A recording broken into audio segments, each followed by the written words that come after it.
basahin mo kanina si Juwaring tatakutan mo yung kalaban. O tignan mo, na-manifest mo tuloy. Oo nga. Pwede pa ibalik. Okay, Bea, pakinggan natin ang ating clash panel. Ano po masasabi ninyo? Okay, Bea, dati pa lang hanggang ngayon, pinakita mo na isa kang magaling na singer talaga. At pinatunayan mo ulit ngayon na magaling kang singer.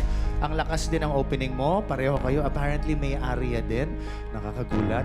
At yun din pala, each other yata parang kayo yung kinakatakutan ng isa't isa and then na-manifest nyo nga, sabi nga ni Julie.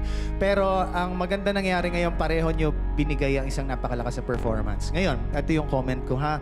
Ang galing mong mag-scatting.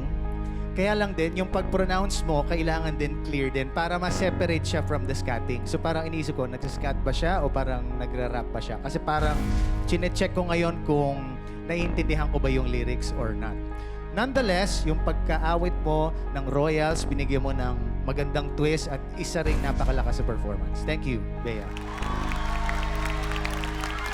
Sangreng-sangre ang dating ng ano mo, ng iyong pagkakakanta and ang mga layered harmonies mo ay... I'm sorry, I know everything here, okay? Ang iyong layered harmonies ay pasok na pasok. Ang iyong vocal delivery ay pasok na pasok. And you deliver it thematically. I love it, Mare. Okay. Pero para sa akin, wow. Napawaw ako sa iyong performance. Ang boses mo, buo, ang lakas ng dating. Tama nga ang sinabi mo, hindi ka magpapatalo. Talagang winner ka. Winner. Thank you, clash panel. All right, Juari, please join us here.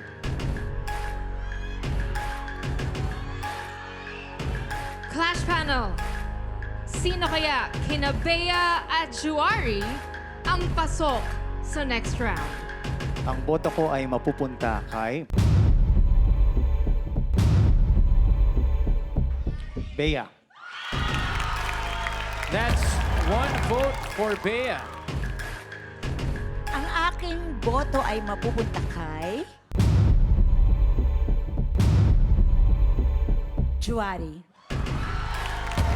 All right, one vote each. Miss Nani. At ang boto ko naman ay mapupunta kay... Juari! Juari! Congratulations! Bumalik ka na sa top of the class.